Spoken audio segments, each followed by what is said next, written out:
Hello, everybody, and welcome to the screening room, the giant bed cast. Is this a full? This seems like this might be a queen. California queen? Yeah, sure, California queen. That's not a thing. It is now. Okay. Yeah. I was okay. Why is there a California king? It's stupid. It's longer and skinnier.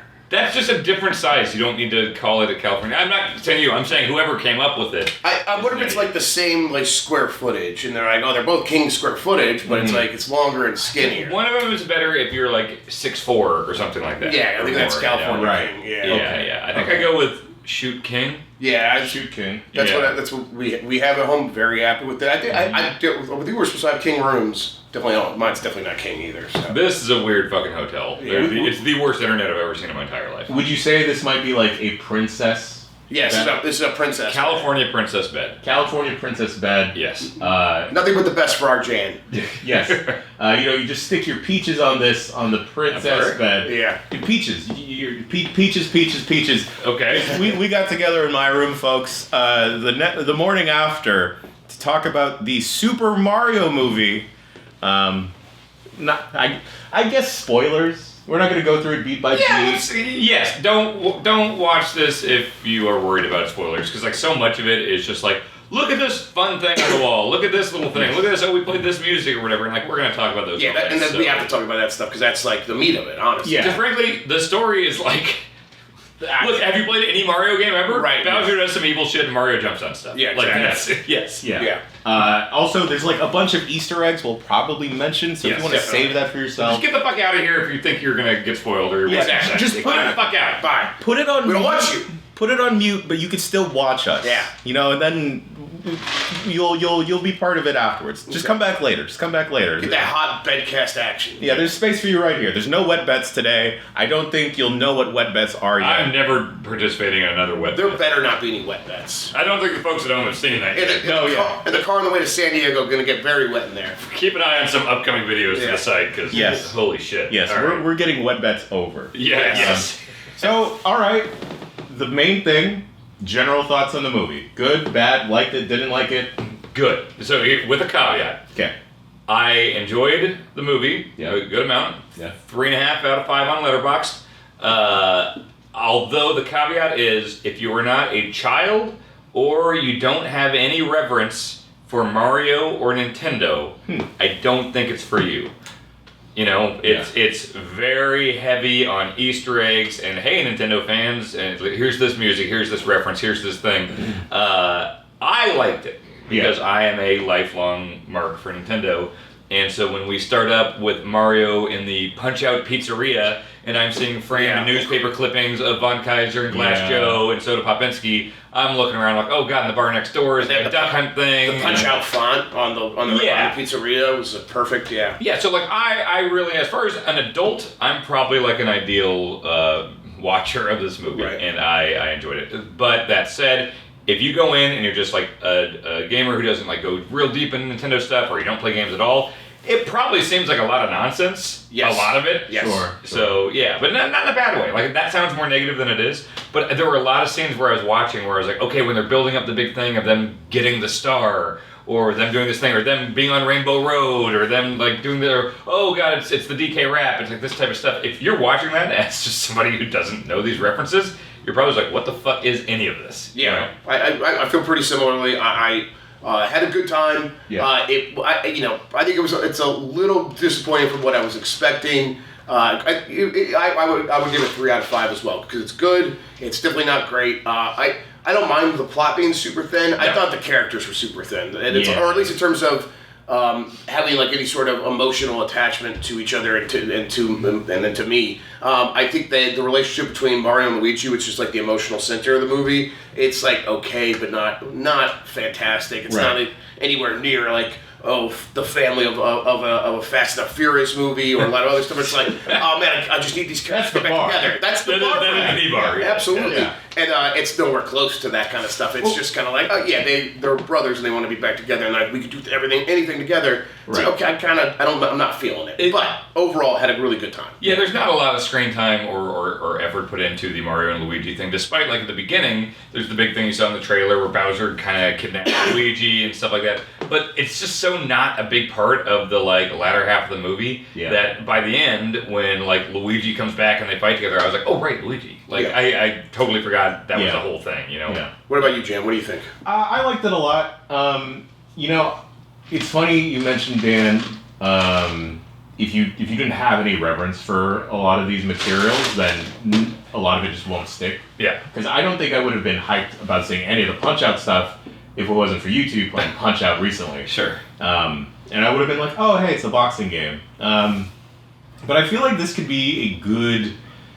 And Mario's one of those super global things. I feel like a lot of folks will at least get the bigger references, like the musical motifs and everything. But I feel like there's going to be a lot of kids that watch this that are going to wind up checking out everything they can get with Super Mario. And I feel like that's pretty cool. Yeah. I think I'd give it a 3.5 also. Mostly just because they're hammering in this relationship between Mario and Luigi, and then they're just separated from each other for like a good chunk of it. Mm-hmm. Maybe if they got separated like at the halfway point, it'd be different.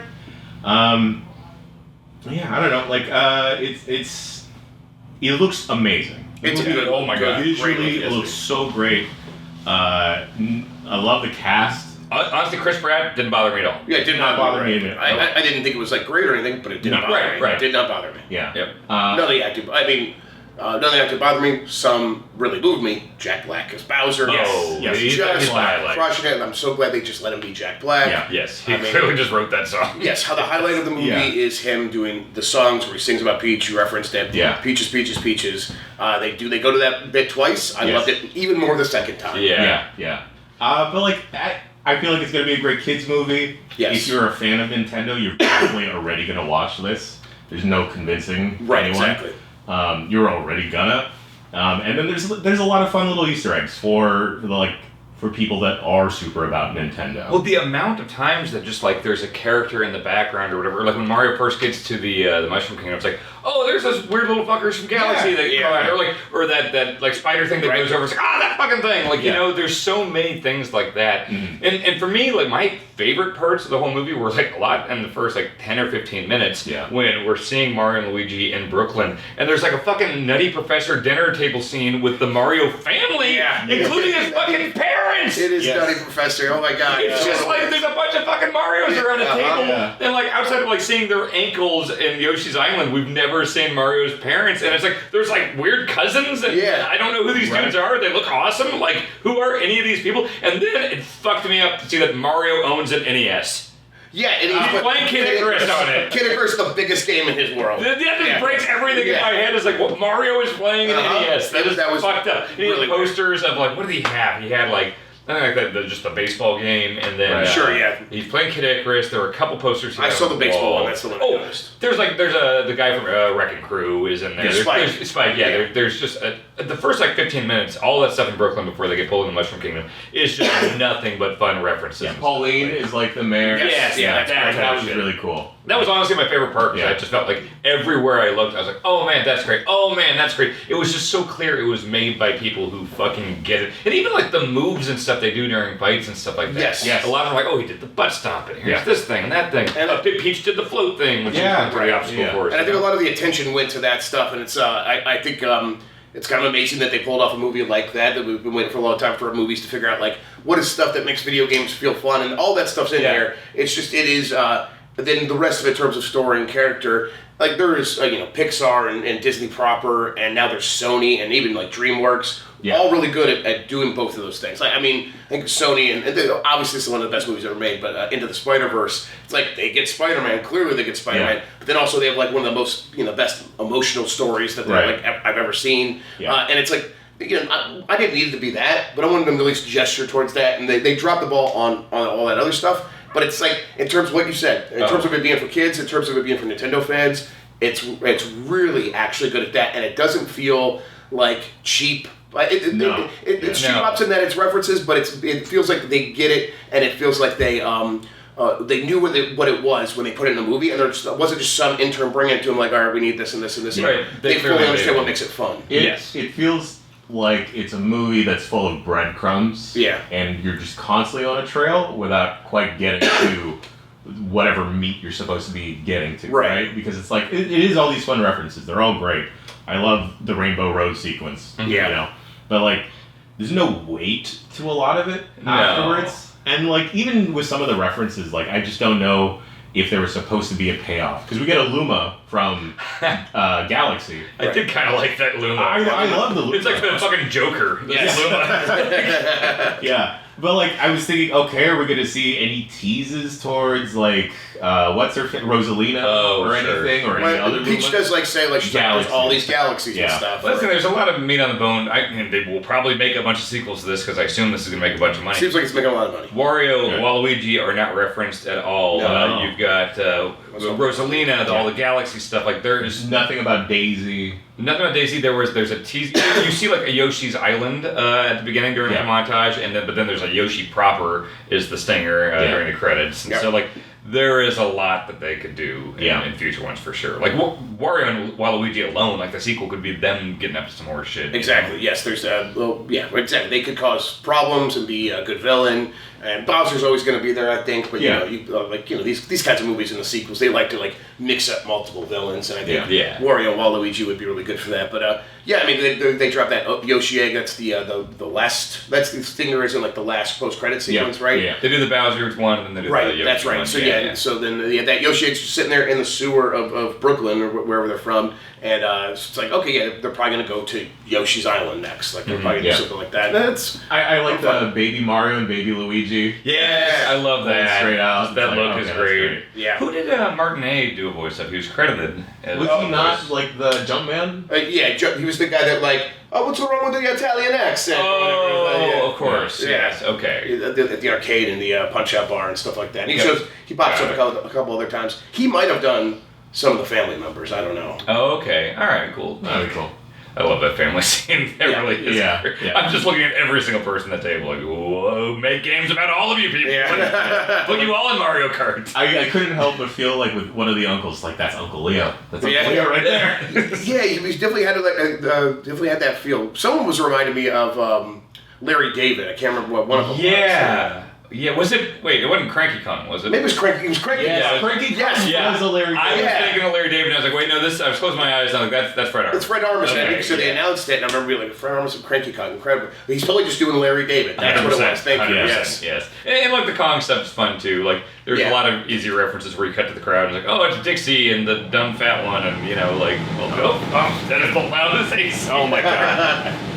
We're getting blasted. Hotel podcasting. Yeah. There we go. Off.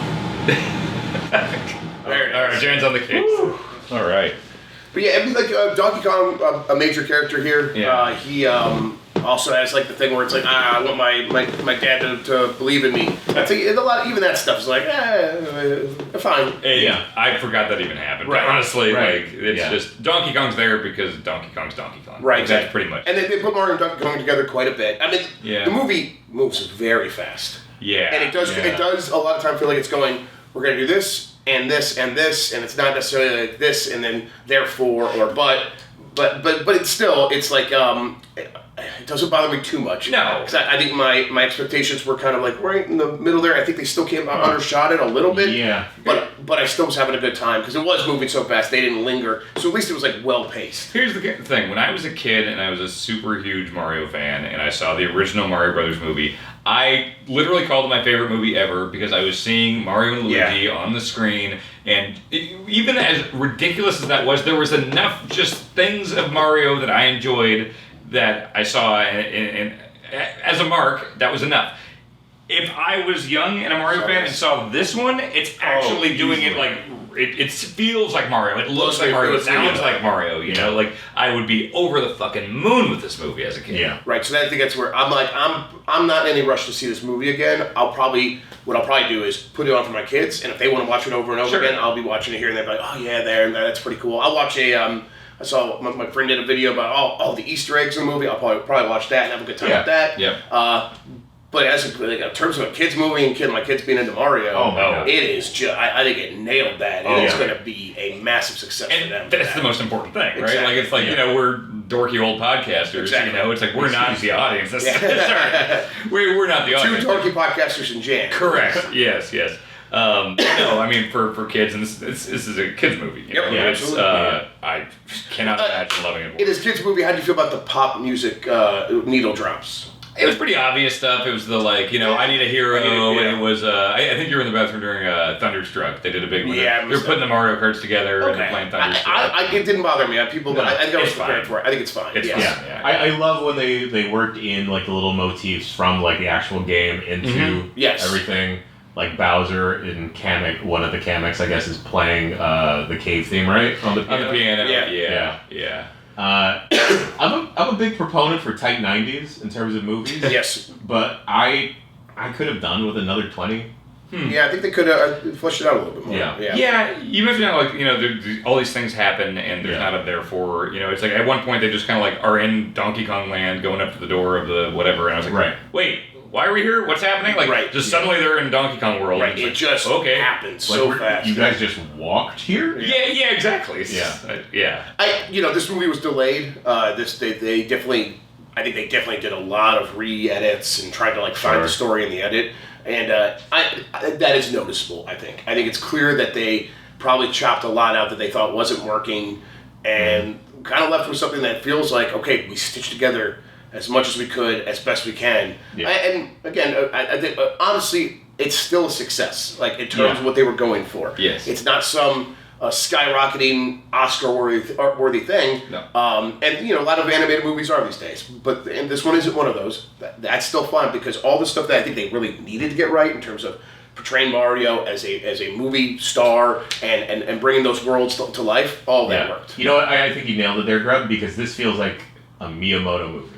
Yeah, it's like it does. It hits the beats, it does what it needs to do, and then it gets out. Yeah, and there's not going to be an emotional weight to it. There's going to be moments, but it's just moment to moment without having that big crescendo of a climax. I guess it's a very dewy movie. It's not a very talky movie. Yeah. Yes, and it is a Shigeru Miyamoto production.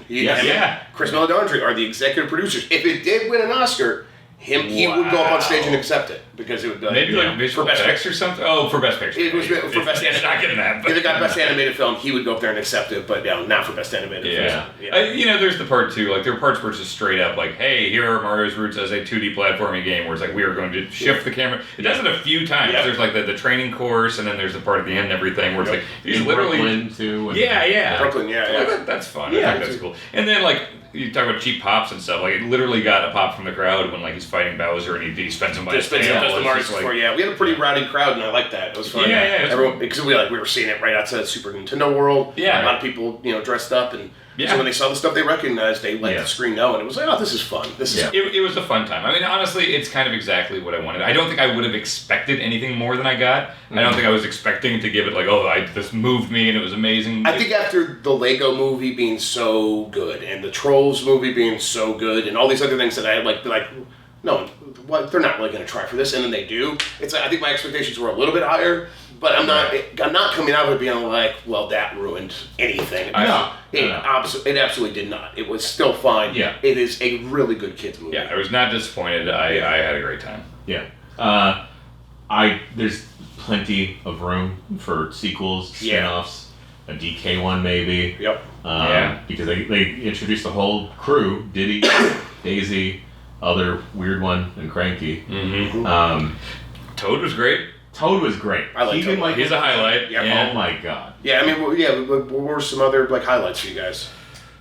I'm just an Anya Taylor-Joy mark, and then I was oh, this might awaken something in me. This. You immediately jumped into this jumpsuit, huh? Yep. Yeah. Okay. Got that wedding gown on, looking pretty good. It's all right. Wow. We see Wedding Bowser. That's a good reference. Yeah, that's great. Yeah. Yes. Jack Black. Though. Yeah. Just you can't hate the dude, and he's going in on it. I love him. And the thing is, it fits with the depiction of Bowser that for the first 10 years or whatever, Bowser's just the big dragon bad guy. Uh-huh. And then, like, especially with, like, the Mario and Luigi games, and especially Bowser's Inside Story, he starts kind of getting more of this comedic angle to him, where he's just, really arrogant, but kind of an idiot, and, like, this plays that perfectly. Like, it really, like, he is a big, weird dope in this. Yeah. Like, he's a big, scary, fire-breathing dragon, but, like, also he's playing a piano and singing love songs and stuff. Like, it's really good. Hey, that was probably the best joke in the movie. It's like, I'm going to take over the kingdom and have a fairy tale wedding, and all the Koopa Troopers are like, what? Yeah. It's like, that's a really good bit. That's what really well done. Yeah. And just little things that aren't even, like, drawn attention to, where it's, like, during the final fight, and Bowser's sending his minions, and it's like, oh shit, it's the, like, Fat Hammer Bro from 3. Yeah. I just love that stuff. I think my favorite bit was even before the movie started, just 2D 8-bit Mario and Luigi jumping on the screen. They hit the block, and then the Nintendo logo comes out, and it's that just bright red, the white Nintendo logo. All right, you're gonna have a Nintendo movie experience. Like, oh, okay, that's incredible looking. It really is just incredible to see how Nintendo as a brand and a company for our entire lives, everyone in this room, has been, like, they've had dips, like Virtual Boy, Wii U, things didn't work out, but, like, that fucking brand and their characters has stayed so fucking strong and relevant for like 40 fucking years now. It's insane. And now to see it, like, to be in Universal and see this physical Mario world, and then see this big budget movie, it's just like, holy shit, Nintendo is like killing it. It kind of baffles me that it's taken this long. Yeah. Well, I mean, that's just them being hesitant at Nintendo. It'd be like, we tried to do Hollywood before, it didn't work out, we're kind of scared about the prospect of it getting messed up again, and so we're just gonna say no for a long time. And then one of the credits was Funtaro Shirakawa, who's like the current president, and then also thank you executive producer Iwata. It's like, cause this started under Iwata. Like one of those things, like during the Wii U, it wasn't doing, things were going great. So like, we got to get better about licensing. We need to be more open. So we started this whole thing. And it led to this. And it's like that they finally sort of realized, we can. Shepherd our own brands, and Miyamoto, involved in the Super Nintendo world, did a great job on that. Also doing this movie as an executive producer, very clearly involved in doing all those interviews with Chris Meledandri, like right by his side. So it's like, I think they've been willing to change, because I think they're like, I think we can confidently have the cachet to be in the room deciding what's happening there. Oh, yeah. I mean, like, I'm glad Sonic gave them the confidence they needed. They needed the Blue Bomber, right? Yes, they did. It was 2023, and there were, like, successful Mario and Sonic movies. It's just crazy. Yeah, definitely. Yeah. Well, any other closing thoughts, gentlemen? I feel like we've talked at length now about, like, what we liked. I'd be there opening night for a second one. Me too. For sure. I do wonder if this is the right creative team to like start going in. Like, I don't know if I have faith in them being able to pull off a Zelda or a Metroid. I was wondering that, seeing that, it's like, wow, man, these people clearly know Nintendo. Like, what would that look like? But like something like a Zelda or a Metroid would not be able to be just this a kid dorky Christmas references. Illumination. Yeah, exactly. Illumination. Exactly. And I'm like. You would need a little more gravitas to that story. Well, right, but in terms of like spinning off Mario and Donkey Kong, and they could they could do anything with that. Illumination could nail a Kirby movie. Yes, absolutely. Yeah, I would love that. Yes, exactly. So, and it does feel like that's where they're leaning. They're already leaning towards Donkey Kong. There's clearly going to be more Mario movies. They're going to do Yoshi. Yeah. All that stuff would work really well. So I'm excited. And that new look for Donkey Kong is like, if a new Donkey Kong Country got announced with that look, I'd be like, that looks awesome. Yeah. They did it. They did have him do just the Seth Rogen laugh, and that was It's good. It was a good depiction of Donkey Kong too, because he is kind of an idiot too. There was a shot where Diddy's playing the bongos, and I'm like, that's funny. Diddy got a pop in our theater. Yeah, Diddy got a pop. Yeah, Diddy's over. Yeah, Diddy's over. My favorite thing is not from the actual movie itself, but it's when we were leaving the theater. There was a guy dressed up as Waluigi. Yes. He spills his popcorn, looks around, and goes like, I didn't do anything. Walks away. He might as well go like, just walk away. Incredible Waluigi. Piece of shit. Yeah. It's really good. Oh, man. I think I worked myself into a shoot here because I was really expecting, I really wanted to see Wario at the end. Grubb, because I think we were talking that I was convinced. I thought I'm like, it makes so much sense. Bring Wario and Waluigi into the end there. Yeah. Because I just wanted them to rip off like Marvel and just have him sitting on a throne go, wow, I guess I have to do it myself. Yeah, exactly. I love the ending, the stinger with Yoshi egg is also the stinger at the end of Godzilla 2000 or 1988. Where they Madison Square Garden, the egg is there. Yeah, totally. It's just the Godzilla 98 ending. Yeah, I thought it was weird. Absolutely no Yoshis other than like the fleet of Yoshis running in the background, but you know. Well, it's weird too because there is like the Yoshi of Mario World, which I assume is the same Yoshi throughout, the green one. Right. Yeah. And I assume the blue and the red and the yellow are different ones. Yeah. But then like in Yoshi's Island, it's like just a fleet of Yoshis. You know, it's like relaying Mario around. Right. So like I guess the ones we saw on the island are like that fleet, but then like proper Yoshi that we know. It was a green speckled egg, so It said its name the way the Smash Brothers Yoshi says. Yeah. How long do you think it's going to be till we get another one of these? 2 years? I think it's 2.5, 3 years. Yeah. Yeah. That sounds. Yeah. How long between Sonics? You know.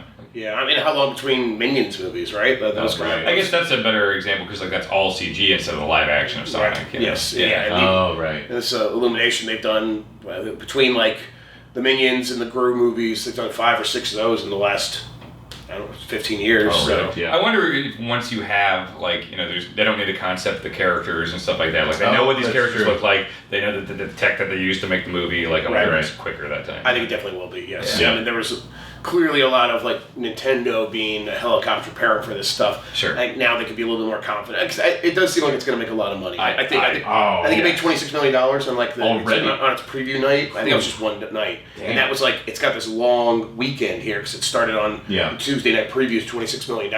Then it's got all Wednesday, Thursday, Friday, Saturday, Sunday. Yeah. It should be a pretty big success just based on that alone. You taking your kids to the theaters to see it? I will. I think I probably will. Yes. Yeah. I think that'll be like a good like core memory. Exactly. Mm-hmm. Yes. Yeah. Take them to see Jaws. Exactly. Yes! Absolutely. Thank you! All right, boys.